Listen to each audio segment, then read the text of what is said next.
ओम सहस्रशीरेखा पुरुषः सहस्राक्षः सहस्रपात स भूमिर्गो सर्वात्मृतवादीयतिष्ठदशाङ्गुलम्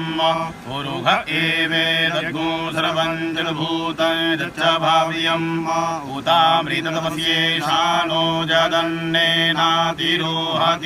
एतावानस्य महिमा तोदियायांश्च पुरुषः पादोऽसि यप्सुवा भूतानि त्रिपादस्यामृतं दिवि त्रिपादूर्ध्व उदयित पुरुषः पादोऽसि येह भवत्पुनः ततो विभवं विक्रामत्साशनान शनि अभि ततो विराड जायत विराजो अधिपुरुषः स जातो अत्यर्च्यत पश्चात् भूमिमतो पुरः तस्माद् सर्वभूतः संहृतं बृहदाद्यं पशुस्ता